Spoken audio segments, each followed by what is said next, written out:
Vous êtes-vous déjà demandé combien de temps il vous reste une fois que vous avez passé 70 ans? Chaque année semble plus précieuse.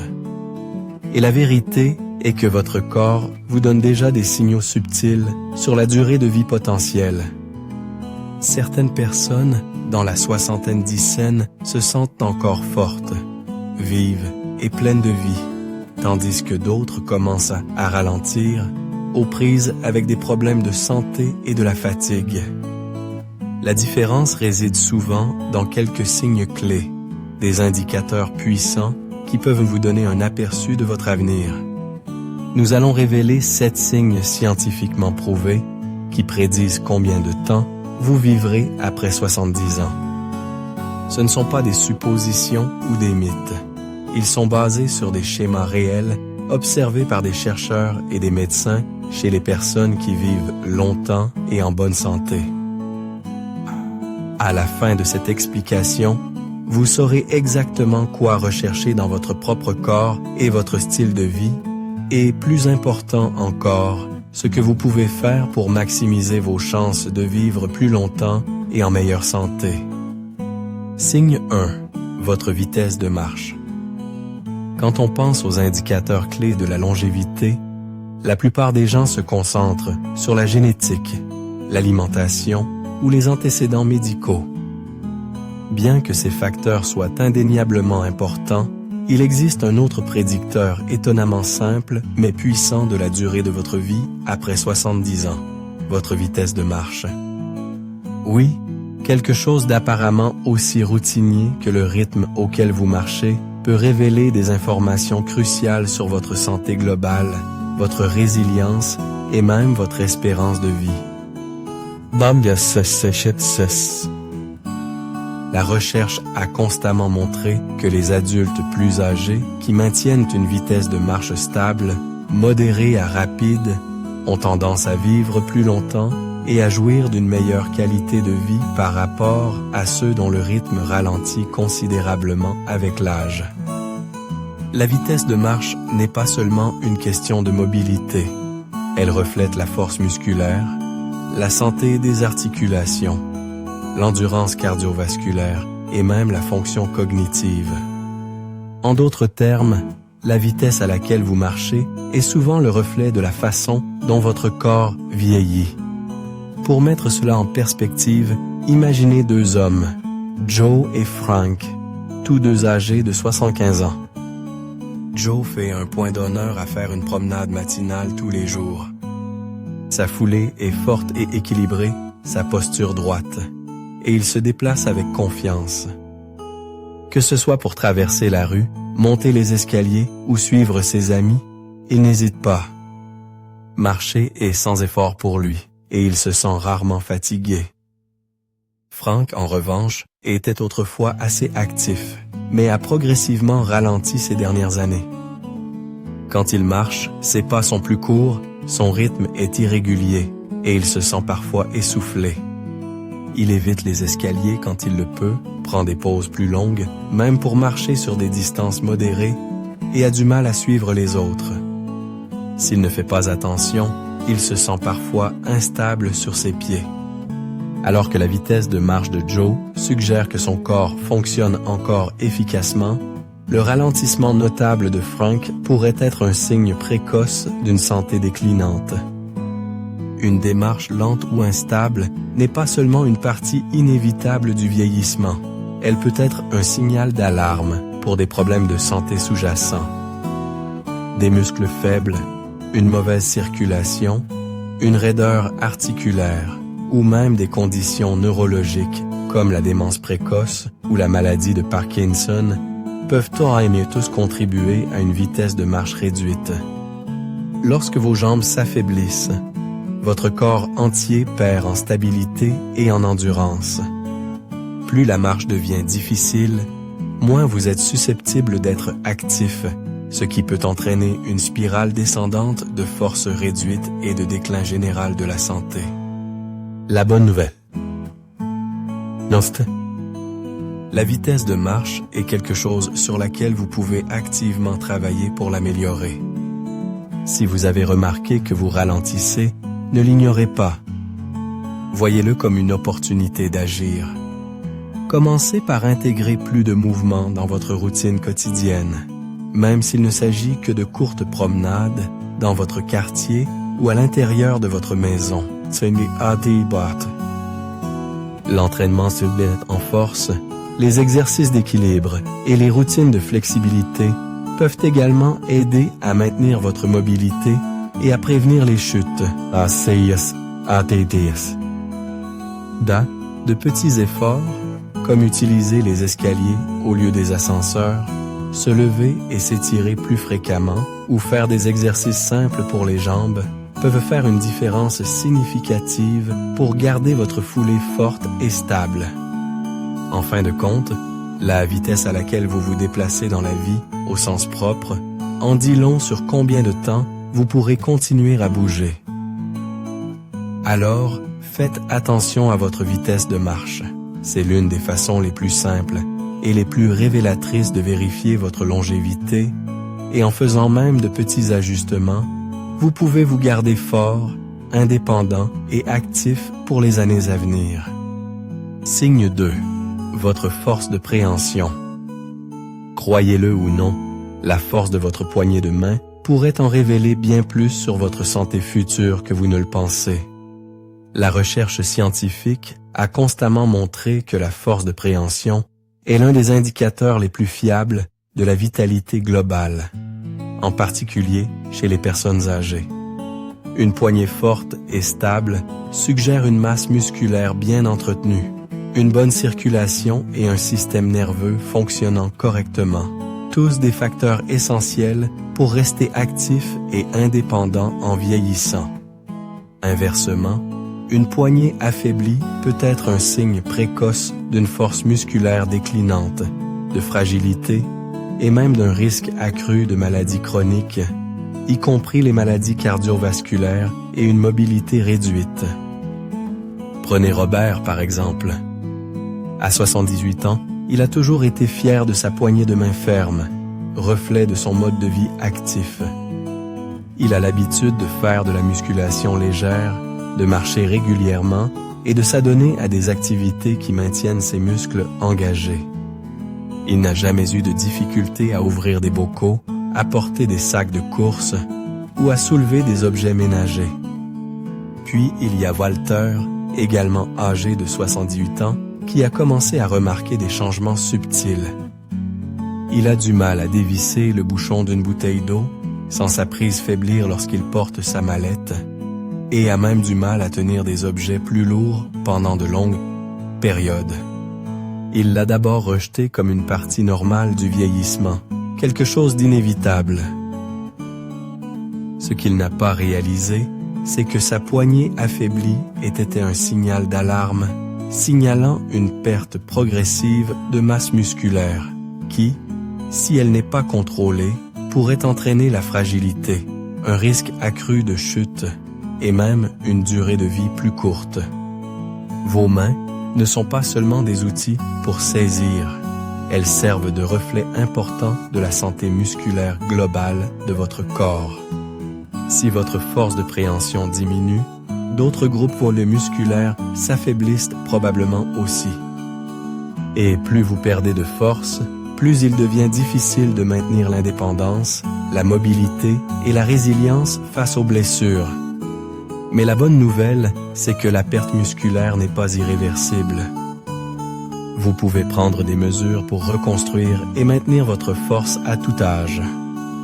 Intégrer des exercices simples dans votre routine peut faire une énorme différence.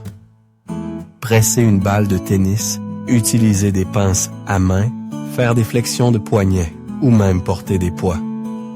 Léger peut aider à renforcer votre prise et à maintenir vos muscles engagés. Des activités comme le jardinage, le yoga et même les tâches ménagères régulières qui nécessitent de saisir et de soulever peuvent également contribuer à maintenir la force de la main. La clé est la constance. De petits efforts au fil du temps peuvent donner des résultats significatifs. Alors, prenez un moment maintenant et testez votre prise. Votre poignée de main est-elle aussi ferme qu'il y a quelques années? Les tâches quotidiennes, qui semblaient autrefois sans effort, commencent-elles à sembler plus difficiles? Si c'est le cas, n'ignorez pas ces signes. Signe 3. Votre capacité à tenir sur une jambe. L'équilibre est quelque chose que la plupart des gens tiennent pour acquis jusqu'à ce qu'ils commencent à le perdre. Alors que nous pensons souvent à la flexibilité, à la force ou à l'endurance comme des indicateurs clés de la santé, l'équilibre joue un rôle étonnamment crucial dans la longévité. Des études ont montré que la capacité à tenir sur une jambe pendant au moins 10 secondes est un fort prédicteur de la durée de vie globale et du bien-être. Ceux qui ont du mal avec l'équilibre sont plus à risque de chute, de fractures et même de déclin cognitif. D'un autre côté, les personnes qui maintiennent un bon équilibre jusque dans leurs années 60, 70 et au-delà ont tendance à vivre plus longtemps, en meilleure santé et de manière plus indépendante. Pour comprendre pourquoi l'équilibre compte tant, considérons 2 femmes, Carol et Nancy, toutes deux au début de la soixantaine d'Isen. Carol a toujours été attentive à sa santé physique. Elle marche quotidiennement, pratique le yoga et intègre des exercices d'équilibre simples dans sa routine. Lorsqu'elle lève un pied du sol, elle reste stable, maintenant sa position avec aisance. Nancy, cependant, n'a pas accordé beaucoup d'attention à l'équilibre au fil des ans. Lorsqu'elle tente le même test sur une jambe, elle se sent immédiatement chancelante et instable, ayant besoin de s'agripper à une chaise voisine pour se soutenir. À première vue, cette différence pourrait ne pas sembler importante. Après tout, un peu d'instabilité n'est-elle pas une partie normale du vieillissement? Pas nécessairement. Ce que Nancy ne réalise pas, c'est que sa difficulté à maintenir l'équilibre est plus qu'un inconvénient mineur. C'est un signal d'alarme. Le manque d'équilibre indique souvent des muscles affaiblis, des réflexes ralentis et même un déclin de la fonction cérébrale, ce qui augmente le risque de chute grave. Une seule chute, surtout chez les personnes âgées, peut entraîner des problèmes de mobilité à long terme, une hospitalisation et une perte d'indépendance. Alors, pourquoi l'équilibre diminue-t-il avec l'âge? La réponse réside dans la coordination complexe entre nos muscles, notre système nerveux et notre cerveau. En vieillissant, nous subissons naturellement des changements dans la force musculaire, la flexibilité des articulations et la fonction de l'oreille interne, qui contribuent tous à l'équilibre. Cependant, les choix de style de vie jouent également un rôle important. Un mode de vie sédentaire, un manque de force du tronc et même certains médicaments peuvent rendre plus difficile le maintien de la stabilité sur nos pieds. La bonne nouvelle offre, l'équilibre n'est pas seulement quelque chose que l'on perd, c'est quelque chose que l'on peut améliorer avec la pratique. Si vous vous êtes senti plus instable, si vous trébuchez en tournant rapidement ou si vous vous appuyez sur les murs et les meubles pour vous soutenir, il est temps d'agir. Des exercices quotidiens simples peuvent faire toute la différence. Essayez de vous tenir sur un pied pendant 10 à 15 secondes à la fois, de marcher en ligne droite talon contre orteil ou de pratiquer des mouvements doux comme le tai chi ou le yoga. Ces petites habitudes peuvent renforcer vos muscles, améliorer la coordination et même stimuler la fonction cérébrale. Vous voulez vous tester maintenant? Levez-vous, levez un pied du sol et voyez si vous pouvez tenir la position pendant 10 secondes sans perdre l'équilibre. Si vous trouvez cela difficile, ne vous inquiétez pas, mais ne l'ignorez pas non plus. Plus tôt vous commencez à travailler sur votre équilibre, mieux vous serez préparé à vous déplacer en toute confiance et à rester indépendant pour les années à venir. Signe 4. Vos habitudes. De sommeil. La façon dont vous dormez la nuit est plus qu'une simple mesure de votre repos matinal. c'est un indicateur crucial de votre santé globale et de votre longévité. Le sommeil est le moment où le corps guérit, répare les cellules endommagées, régule les hormones et renforce le système immunitaire. Il joue également un rôle essentiel dans la fonction cérébrale, aidant à éliminer les toxines et à traiter les souvenirs.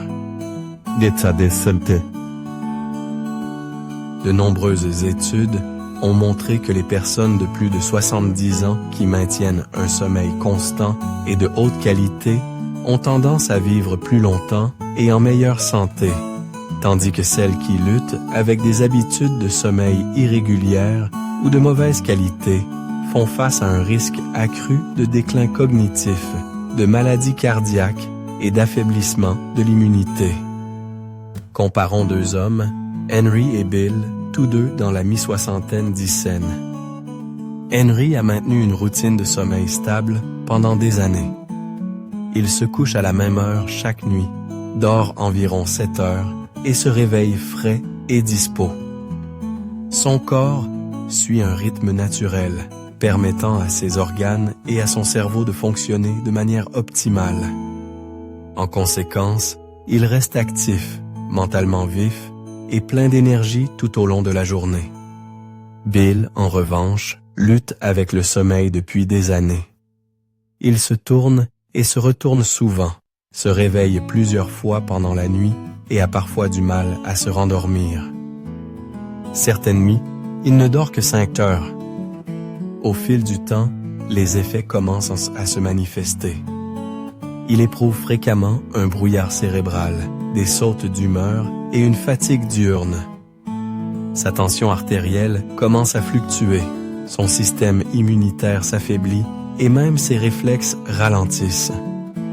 Bien qu'il rejette initialement ces symptômes comme une partie normale du vieillissement, ce sont des signes avant-coureurs de problèmes de santé plus profonds déclenchés par un mauvais sommeil. Si vous vous réveillez fréquemment la nuit, si vous avez du mal à vous endormir, ou si vous vous sentez épuisé, même après avoir passé des heures au lit, ne l'ignorez pas. Votre corps essaie de vous dire quelque chose. Un mauvais sommeil peut être causé par divers facteurs, notamment des niveaux de stress élevés, de mauvais choix alimentaires, un mode de vie sédentaire ou des problèmes de santé sous-jacents tels que l'apnée du sommeil. Non traités, ces problèmes peuvent accélérer le processus de vieillissement et augmenter le risque de maladies graves. La bonne nouvelle est que la qualité du sommeil peut être améliorée avec quelques ajustements simples, mais efficaces. Essayez de réduire le temps d'écran avant de vous coucher, car la lumière bleue des appareils peut interférer avec la production de mélatonine. Établissez une routine nocturne relaxante, comme lire un livre ou méditer, pour signaler à votre corps qu'il est temps de se reposer.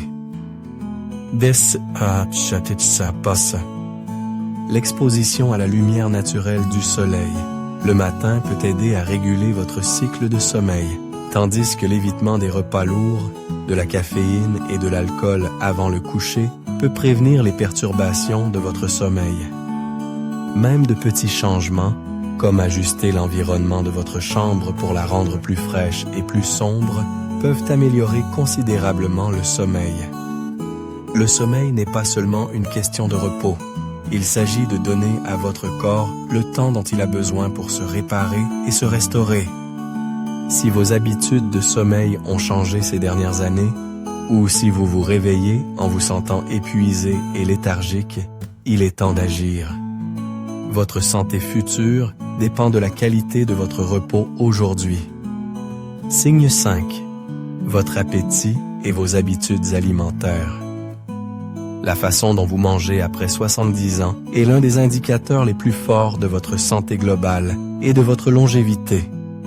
Maintenir un appétit sain et une alimentation équilibrée est crucial pour garder votre corps fort, votre système immunitaire résilient et votre niveau d'énergie stable. Inversement, un changement soudain d'appétit, des habitudes alimentaires irrégulières ou un manque d'intérêt constant pour la nourriture peuvent être des signes avant-coureurs de problèmes de santé sous-jacents qui peuvent accélérer le vieillissement et entraîner de graves complications. Considérez deux femmes, Margaret et Suzanne, toutes deux âgées de 74 ans. Margaret a toujours aimé la nourriture. Et même dans ses années 70, elle aime préparer et manger des repas équilibrés. Elle intègre des fruits frais, des légumes, des protéines maigres et des céréales complètes dans son alimentation, s'assurant que son corps reçoit les nutriments dont il a besoin. Elle attend avec impatience les repas, maintient un poids stable et se sent énergique tout au long de la journée.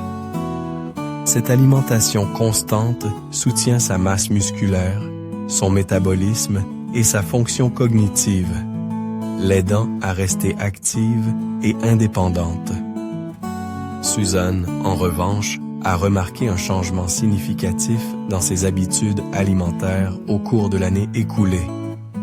Elle saute souvent des repas, ne se sent pas aussi affamée qu'avant et compte sur des collations transformées au lieu de repas complets.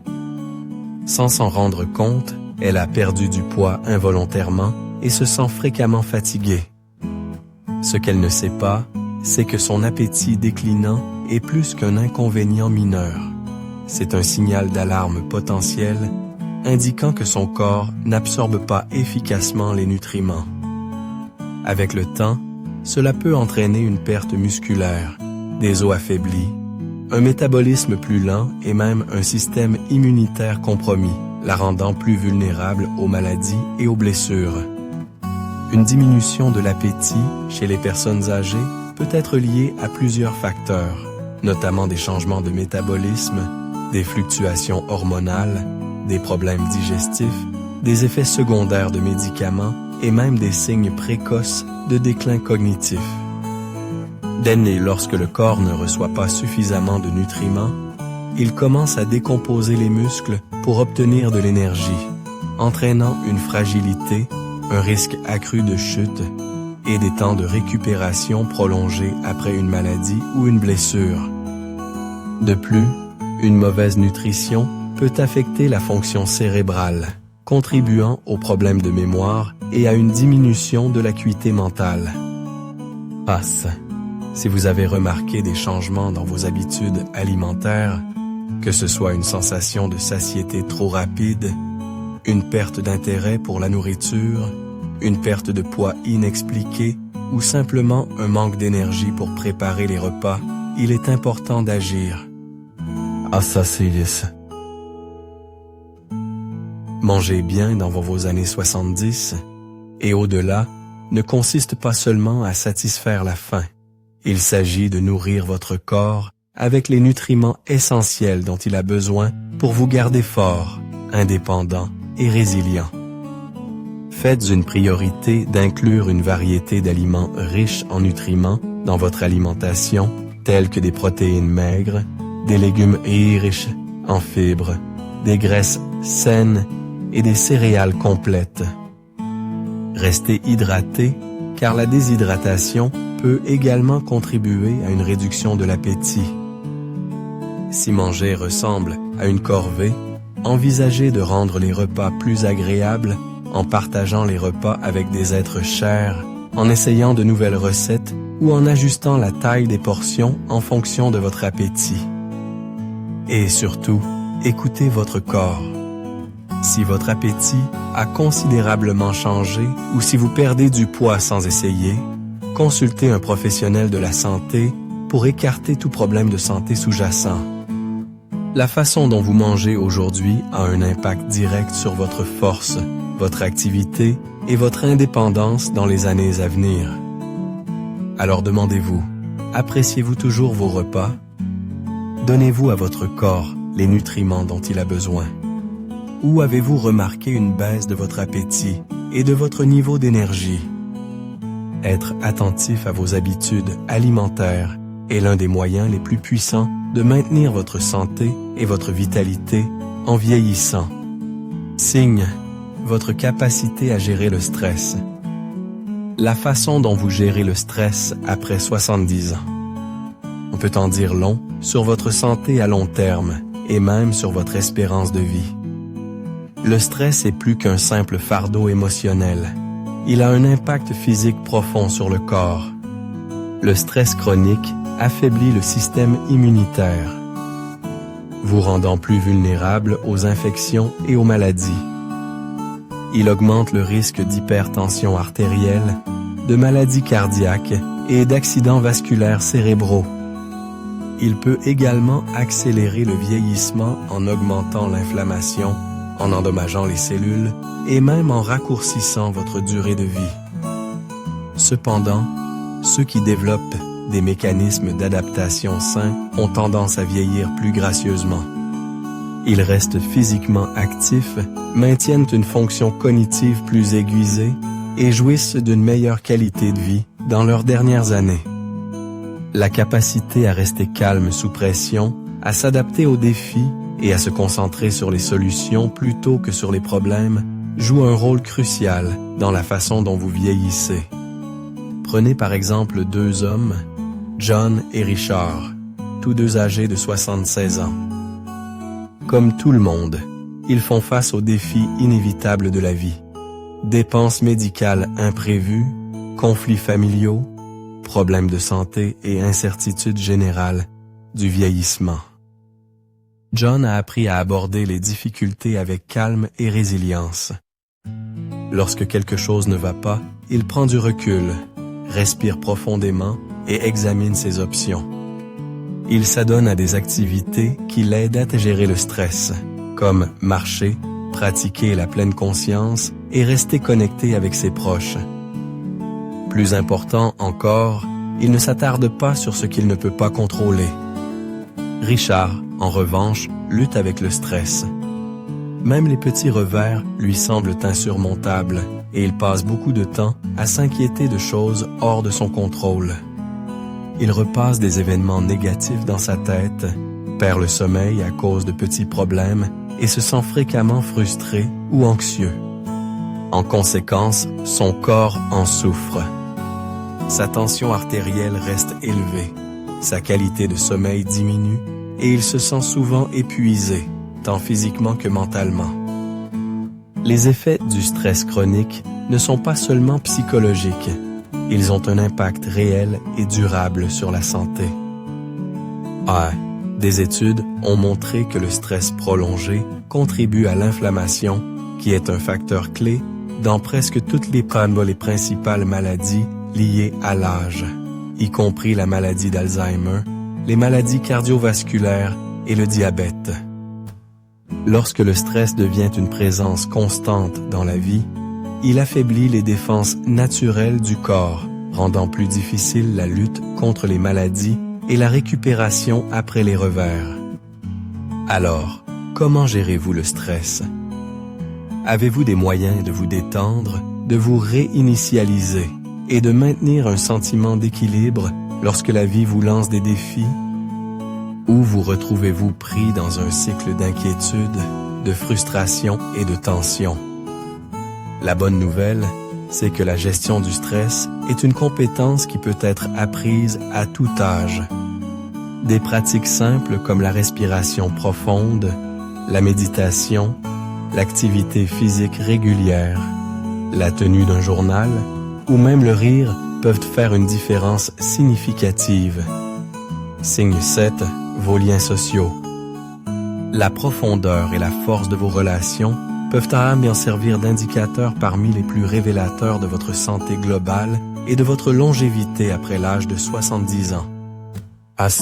La recherche menée sur des décennies a constamment montré que les personnes qui maintiennent des liens sociaux forts, que ce soit par le biais d'amitié, de relations familiales étroites ou d'une participation active dans leur communauté, ont tendance à vivre plus longtemps, en meilleure santé et de manière plus épanouissante.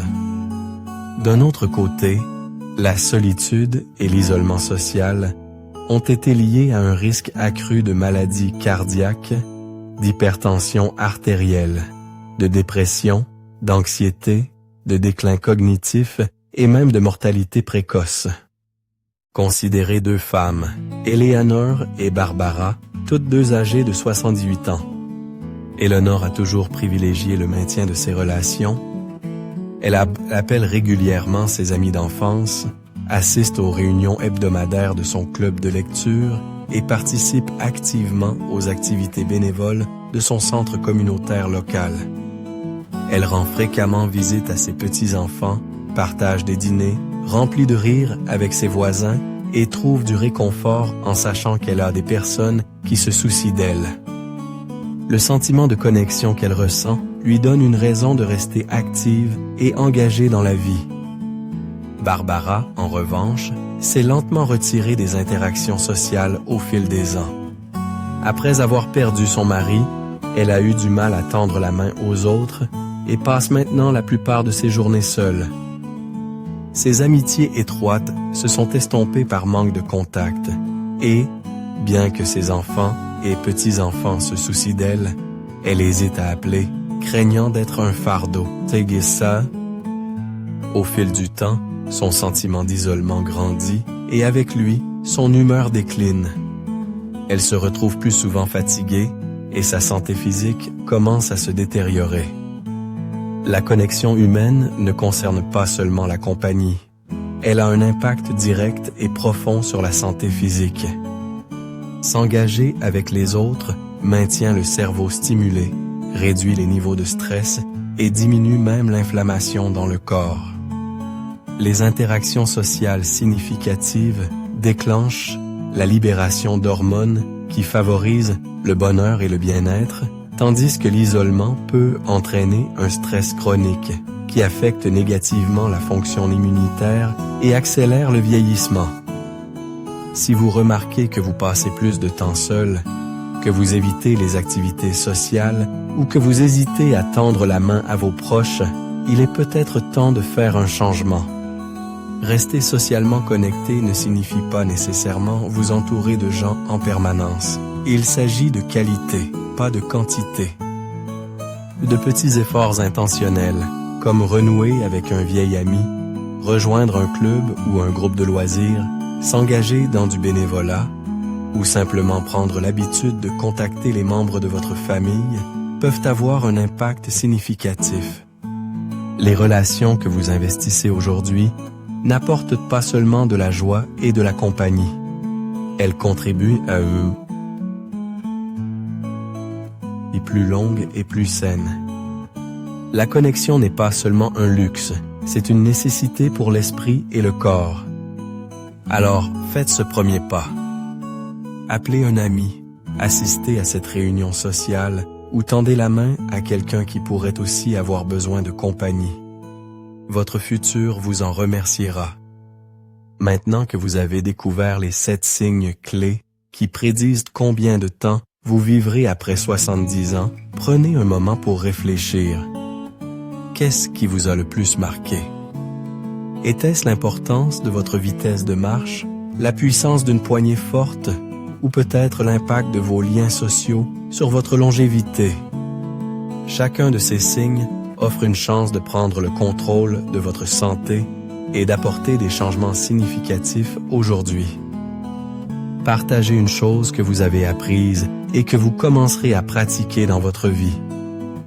Que ce soit faire plus de promenades, améliorer votre sommeil ou renforcer vos liens sociaux, votre parcours vers une vie plus longue et plus saine commence par de petits pas.